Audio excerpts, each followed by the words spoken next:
রহমতুল্লাহি ওয়া বারাকাতুহু। আশা করি সকলে ভালো আছেন। তো আমরা সকলেই মাছ পালন করি, কিন্তু আমরা যেই ট্যাঙ্কিতেই মাছ পালন করি না কেন এটার পানি নির্দিষ্ট পরিমাণে থাকে। তো এই পানিটা বদলাইতে হয়, তা না হলে পানিটার মধ্যে বিভিন্ন ধরনের জীবাণু এবং ময়লা হয়ে যাওয়ার কারণে মাছ অসুস্থ হয়ে মারা যেতে পারে এবং খারাপ দেখা যায়। এজন্য আমি সর্বপ্রথম পরিবর্তন এই ভিডিওতে কিন্তু আমি পরিবর্তন সম্পর্কেই বলবো এবং কিভাবে পরিবর্তন করব এগুলো জানাবো। সর্বপ্রথম এটা জেনে রাখা উচিত, আমরা সকলে নতুন মাছ পালন করি।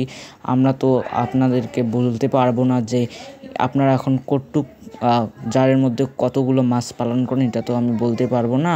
এ অনুযায়ী আমি একটা ধারণা দিচ্ছি, সেটা হচ্ছে আপনারা 5 লিটার পানি একটি জারের মধ্যে আপনারা 2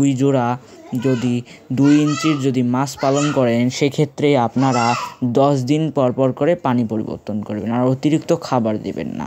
তো এটা ক্লিয়ার হয়ে গেল। তো এরপরে আমরা মূল বিষয়ে চলে যাচ্ছি। আপনার মাছের পানি পরিবর্তন করার জন্য আপনাদেরকে কিছু আপনার বিভিন্নভাবে পরিবর্তন করতে পারেন, যেমন সাইফন করতে গেলে আপনার তলদেশের পানিটা পরিবর্তন করতে হবে। এর জন্য সাইফন পাইপ লাগবে। আমি সাইফন পাইপ ছাড়া এখানে করতেছি। তো এখন মূল বিষয় চলে যাচ্ছি। আমি এখন দেখতে পাচ্ছেন আমার এই ট্যাঙ্কের মধ্যে এই পানিটা এখন আমি পরিবর্তন করিনি আপনাদের ভিডিওর জন্য, কিন্তু এর পাশের যেই ট্যাঙ্কগুলো রয়েছে এগুলোর পানি আমি পরিবর্তন করেছি। তো পাশের ট্যাঙ্কটি দেখলেই আপনারা বুঝতে পারবেন এই ট্যাঙ্কটির তলদেশে ময়লা জমে আছে, আর এই ট্যাঙ্কের মধ্যে দেখুন তলদেশে ময়লা জমে না এবং পরিষ্কার রয়েছে। এবং তার পাশের ট্যাঙ্কটি যেমন এটাও কিন্তু পরিষ্কার রয়েছে, আর এই ট্যাঙ্কের পানিগুলো অনেক ক্লিয়ার। আর এই ট্যাঙ্কটিরও পানি কিন্তু অতটাও ক্লিয়ার না, কারণ এটা এখনও পরিবর্তন করা হয়নি। আপনাদের জন্য আমি এটা পরিবর্তন করিনি, এখন এটা দিয়ে ভিডিও করব। তো আমরা এখন ভিডিও করার জন্য যে এই ট্যাঙ্কটিতে পানি পরিবর্তন করিনি, এই তলদেশটা সর্বপ্রথম আমাদের ক্লিয়ার করতে হবে। আমি সাইফন পাইপ দিয়ে ক্লিয়ার করব এই তলদেশটা। এই যে আমি এখন সাইফন পাইপ তো না, এটা সাইফন করব আমি, মানে সাইফন পাইপ না, এটা যে কোনো পাইপ দিয়ে সাইফন করা যায়। আপনারা ইউটিউবে সার্চ দিলেই বুঝতে পারবেন পাইপ দিয়ে কীভাবে মানে আপনারা সাইফন করবেন তলদেশের। মোবাইলে সার্চ দিন, নাহলে আমি একটা রিলের মাধ্যমে আপনাদের মাধ্যমে প্রকাশ করতে পারি। এই যে আমি সাইফন করলাম। এখন এই সাইফন করার পরে দেখতে পাচ্ছেন তলদেশে ময়লা নাই বললেই চলে। আপনার তো পুরো ময়লাটাই তো আমরা পরিষ্কার করতে পারবো না, একটু তো থাকতেই হবে, ওটা থাকবেই সাধারণত। আর নিচে রয়েছে শুধু ময়লাই নাই, অ্যালগি রয়েছে, মানে যেগুলো থেকে জলজ উদ্ভিদ, যেগুলো সূর্যের কারণে হয়ে থাকে, অ্যালগি দেখতে পাচ্ছেন। তো সব ট্যাঙ্কের মধ্যেই রয়েছে।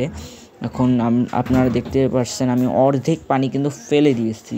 অর্ধেক পানি আমরা ফেলে দিব এবং অর্ধেক পানি আবার যোগ দিব, মানে আবার যুক্ত করব অর্ধেক পানি নতুন টেপ ওয়াটার বা যে কোনো ওয়াটার। শুধু আপনাদের ওই পানির মধ্যে কোনো আয়রন বা নোংরা থাকা যাবে না, যেমন এটা ক্লিয়ার কিন্তু। আর এটার মধ্যে আপনার এখনও পরিবর্তন করি নেই, আমি অর্ধেক পানি ফেলাই দিছি, এখন অর্ধেক এই দেখতে পাচ্ছেন অর্ধেক আমি আসে আর অর্ধেক ফেলাই দিছি। আর নতুন টেপ ওয়াটার বা যে কোনো কলের ওয়াটার আপনারা ইউজ করতে পারেন, শুধু আয়রন বা কোনো ধরনের ক্ষতিকর পদার্থ যাতে না থাকে, যেটা আপনারা সহজেই মাছ সহ্য করতে পারবে। কোনো আয়রন টায়রন থাকা যাবে না, আয়রন পানি কিন্তু ইউজ করা যাবে না, আমি প্রথমেই বলে দিচ্ছি, মাছ মারা যাবে। তো এখন আমি পানি আবার নতুন অ্যাড করলাম। তো দেখতে পাচ্ছেন এখন আপনার এই ট্যাঙ্কের পানিটা পুরো পরিষ্কার হয়ে গেছে, পরিবর্তন কিন্তু হয়ে গেছে। তো আপনারা আমাদের পাশে থাকবেন, আমরা আরও নতুন ভিডিও আপনাদের শেখানোর জন্য ছাড়বো। তো আমার চ্যানেলকে ফলো করবেন, আর লাইক করবেন, সাবস্ক্রাইব করবেন।